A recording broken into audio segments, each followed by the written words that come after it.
पहाड़ियाँ जो हैं सब, ये सब यहाँ पे भरे हैं, सब चाय पत्ती वगैरह यहाँ ज़्यादा उत्पादन होता है।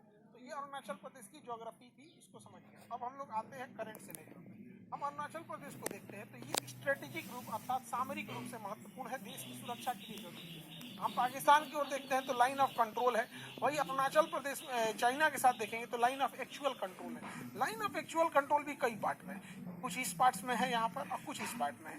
1914 में यहाँ एक रेखा खींची गई जिसका नाम था मैकमोहन लाइन, और यही अरुणाचल प्रदेश में चाइना और भारत की सीमा निर्धारित करती है। हालांकि उस समय यहाँ एक देश हुआ करता था, नाम था उसका तिब्बत। तो यह रेखा तिब्बत के साथ खींची गई थी। बाद में चाइना ने 1959 में तिब्बत पे कब्जा कर लिया, उसके बाद चाइना कहता है कि तिब्बत के साथ साथ अरुणाचल प्रदेश दक्षिणी तिब्बत है।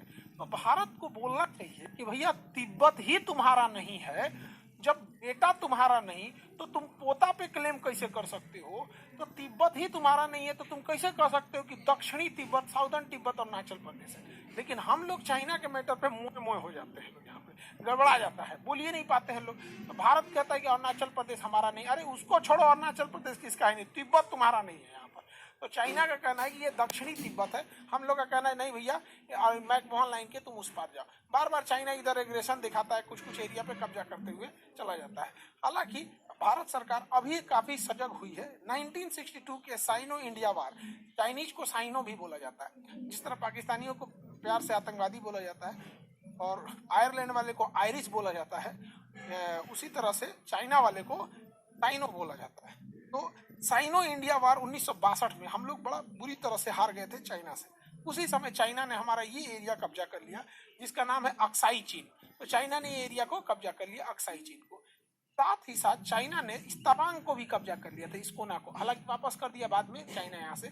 ये तवांग रीजन पे भी चाइना ने कब्जा कर लिया था अरुणाचल प्रदेश के, लेकिन बाद में वापस चला गया यहाँ पे। उसके बाद भारत कभी भी चाइना के बॉर्डर पे खुलकर एग्रेशन दिखाया ही नहीं। और स्थिति ये आ गई थी कि चाइना अरुणाचल प्रदेश में हम लोग इंफ्रास्ट्रक्चर डेवलप ही नहीं कर रहे थे। और हमारे एक पहले मनमोहन सिंह के समय रक्षा मंत्री होते थे ए.के. एंटनी, उनका कहना था कि हम लोग इसलिए यहाँ सड़कें अच्छी नहीं बताते कि चाइना आ जाएगा। अब सोचिए कि हमारे रक्षा मंत्री इस तरह का बयान देने लगेंगे कि सड़कें अच्छी रहेंगी तो चाइना घुस जाएगा, फिर उस तरह से तो फिर दिल्ली उल्ली में भी कहीं आ गया कोई आक्रमणकारी तो फिर वहां पे भी तो हम लोग को दिक्कत आने लगेगा। बाद में गवर्नमेंट ने इंफ्रास्ट्रक्चर पे काम करना चालू किया अरुणाचल प्रदेश में, ताकि सेना को किसी भी विकट परिस्थिति में बहुत तेजी से मोबिलाइज किया जा सके। और हम लोग 1962 में यहाँ इसीलिए हार गए थे कि चाइना की फौज वहाँ बहुत तेजी से पहुँच गई थी और हमारी फौज ही नहीं जा पाई थी यहाँ पे। इसलिए अरुणाचल प्रदेश में उसका पहला एयरपोर्ट मिल गया कमर्शियल एयरपोर्ट के तौर पर, जिसे होलोंगी एयरपोर्ट कहते हैं। हालांकि इसी का नाम डोनी पोलो एयरपोर्ट भी है। तो डोनी पोलो एयरपोर्ट कहिए या होलोंगी एयरपोर्ट कहिए, यहाँ उसका पहला कमर्शियल एयरपोर्ट मिल गया अरुणाचल प्रदेश को। इससे क्या है, सेना हम लोग इजीली पहुंचा सकते हैं। कनेक्टिविटी को और बेहतर करने के क्रम में भारत सरकार ने अरुणाचल प्रदेश और असम को जोड़ने के लिए कई महत्वपूर्ण परियोजनाओं को आगे बढ़ाया, जिसमें ढोला सादिया ब्रिज को जोड़ दिया गया यहाँ पर, और ढोला सादिया के अलावा बोगी ब्रिज को जोड़ दिया गया जो असम से यहाँ पे आगे बढ़ती है। इसके साथ ही यहाँ तवांग, चाइना की नज़र इस तवांग पे है, क्योंकि अगर इस एरिया पे चाइना कब्जा कर लेता है तो तवांग को बौद्ध मठ का, मतलब देखिए जिस तरह से बौद्ध लोगों का चाइना ने कब्जा किया तिब्बत, उसकी राजधानी लहासा को, तो उसके बाद सबसे बड़ा बौद्ध केंद्र बन गया ये तवांग घाटी। यहाँ पर यहाँ एक दर्रा भी है बोमडीला। तो चाइना को सोचता है कि इस एरिया पे कब्जा किया जा सके। इन फ्यूचर अगर लड़ाई भी होगी चाइना से तो इसी एरिया में सबसे ज्यादा देखने को मिलेगी। तो यहाँ से ना असम से जब सेना जाती थी तो इस रास्ते में 12 घंटे समय लगते थे। अब आप बताइए युद्ध की स्थिति में 12 घंटा में सड़कें लगेगी तो हालत खराब हो जाएगा, क्योंकि यहाँ बड़े बड़े पहाड़ थे।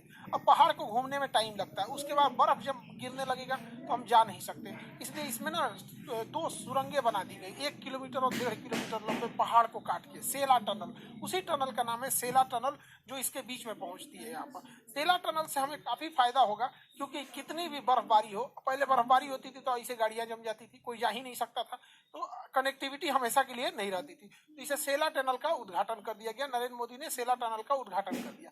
इस टनल से काफी फायदा होगा हम लोगों को, क्योंकि जो हम लोग यहाँ से यहाँ 12 घंटे में पहुंचते थे, अब उसे 1.5 घंटे में पहुंच सकते हैं, जिस कारण यहाँ पर चाइना के इस एरिया में एग्रेशन को कंट्रोल करना हमारे लिए काफी इजी हो जाएगा।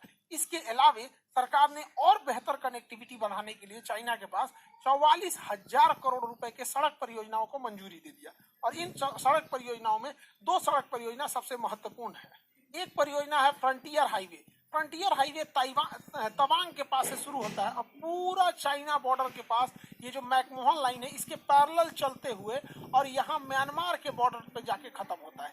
इससे किसी भी विकट परिस्थितियों में हम लोग एकदम बॉर्डर तक पूरी सेना बिछा के पहुंचा सकते हैं। और बॉर्डर रोड ऑर्गेनाइजेशन ने इसे बनाया था। चाइना एकदम शॉक हो गया कि भैया भारत की नीति ऐसे कैसे बदल गई।